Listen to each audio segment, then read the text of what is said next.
始まりました。都市と写真。今日は梅田の地下街を探検します。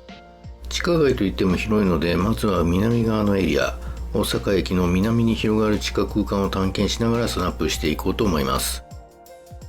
まず地図で概要だけ確認。梅田の南側の地下街をかなり簡略化した地図です。冒頭に僕が立ってた場所が JR 阪急阪神を結ぶ歩行者用デッキ、そこがスタート地点です。そこから地下に潜り、広い地下街をぐるっと一周してみたいと思います。まずはエレベーターで地下に潜って地下1階に。ここは阪神百貨店のすぐ横の地下空間です。比較的新しい場所ですね。白い壁が綺麗です。ここから南に向けて歩いていってみましょう。すぐ右に別の地下街が出てきます。ディアモール大阪です。壁やフロアの床の色が違うのですぐにそれとわかるはずです。こっちの通りはお店とかがたくさんあって写真的にはあまり面白くないのでスルーします。やはり僕が撮るのは無機質な空間、柱とか壁とかでシンプルに構成された空間です。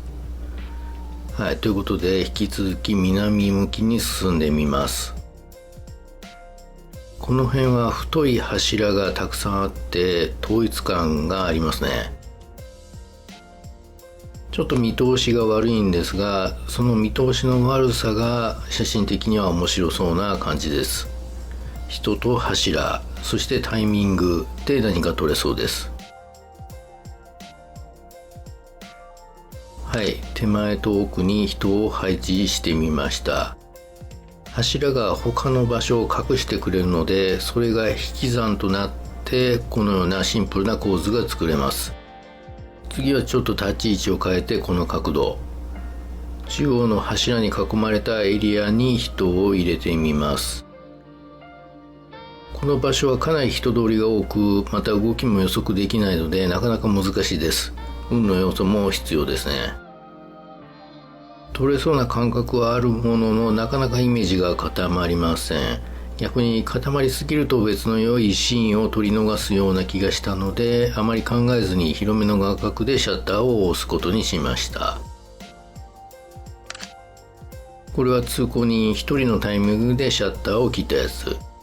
柱に囲まれた空間、閉鎖空間のようにも見え、一体どうなってるんだろうと思わせる写真になりました。パッとこの写真だけ見れば、これが梅田の地下街だとは気づかないでしょう。この場所は人を一人にするか、複数人にするか、複数でビシッと決まればそれが理想なんですが、なかなかタイミングが合わないので、今回は断念しました。場所を移動します。さらに南に移動。地図で言うと1番から2番に向かっています。右には阪神百貨店のちょっとした飲食店街が見えています。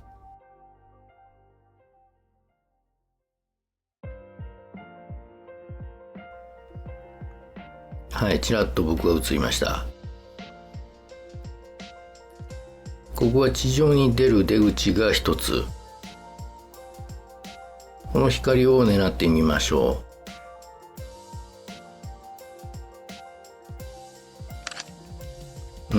いまいち。ここはサクッと諦めて先に進みます。この見極めも大切です。ここで地下1階から地下2階へと降ります。横のエスカレーターを見ると、おーっといい光発見。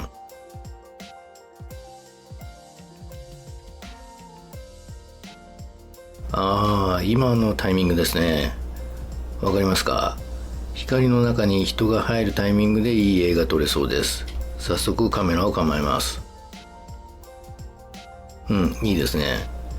もうちょっと粘って一人だけになる瞬間を待ちましょう。下から上がってくる人がいいか、上から下がってくる人がいいか、それも考えます。はい、来ました。下る方が良さそうですね。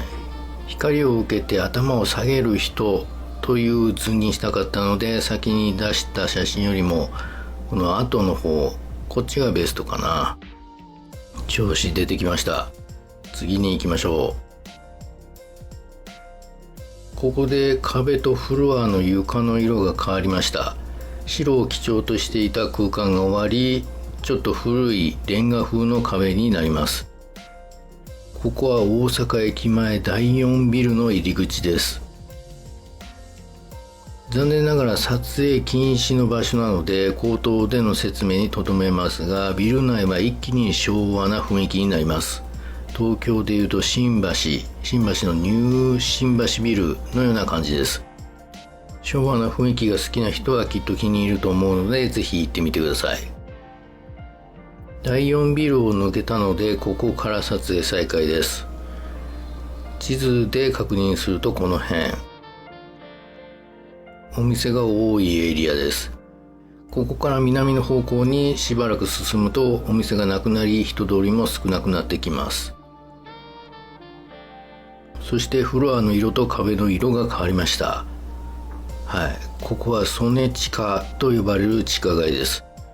地図でいうとここ、かなり南まで来ました。曽根地下に入ると一気に雰囲気が変わります。また柱がたくさんありますね。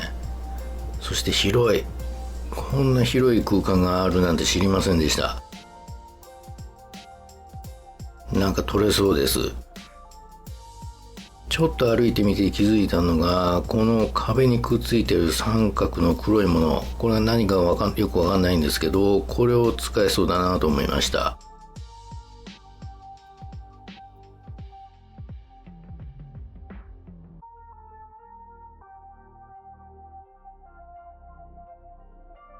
はい、どうでしょうか。いい感じでしょう。あとは人を待つだけ。人が全然いないように見えますが、前方の奥の方に地上への出口があって、人の出入りが結構あります。ほら、あそこです。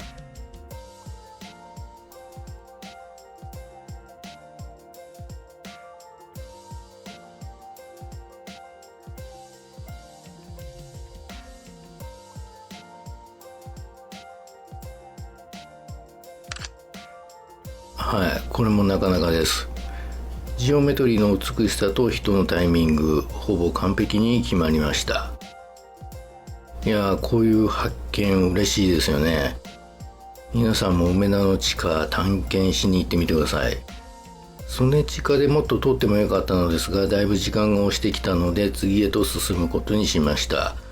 次は西に向かいます。JR の北新地駅を通り、地下鉄の西梅田まで歩いてみましょう。地図でいうとここが曽根地下。ここからずっと西に行って、そこから北です。この辺は飛ばします。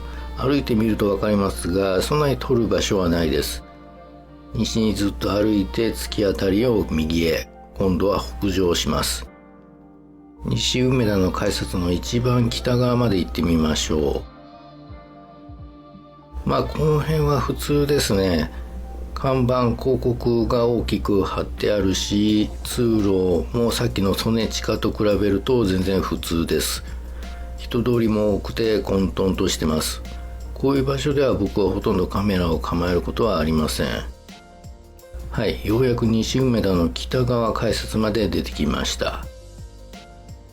この辺まで来るとちょっと変化が出てきて撮れそうなエリアがちらほらあります。例えばここは比較的人通りが少ないですし、パッと見統一感があって綺麗です。ということで1枚撮っておきました。西梅田の駅でこういうミニマルな空間があるというのも一つ発見ですね。さて次は東へ移動します。ヒルトン大阪の地下を抜けて阪神百貨店の横にくっついているオフィスビルの地下までやってきました。ここでは天井の鏡に映る通行人を撮ってみます。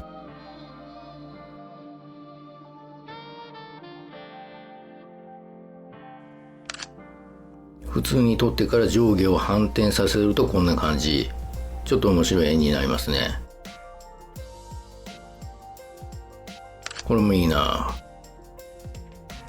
単なるリフレクションではなく、車像の方は像がずれたり歪んだりしているのがポイントですね。動画で種明かししているのであれですけど、最初にパッとこの写真を見た人はと思うはずです。はい、以上で今日の撮影はおしまい。最後に地図でおさらいしておきましょう。最初の1番のエリアは大きな柱がたくさんある空間。ここではそこまでいい写真は撮れませんでしたが、可能性は感じる場所です。複数の人をタイミングよく配置できればめっちゃいい写真になりそうです。もう一回行くとするならここは断然いいです。2番目の場所は光とエスカレーター。見た瞬間イメージが作りやすい場所です。写真としての完成度は高いですが、正直僕にとってはイージーすぎて逆に物足りないですね。点数をつけるなら10点満点で8点。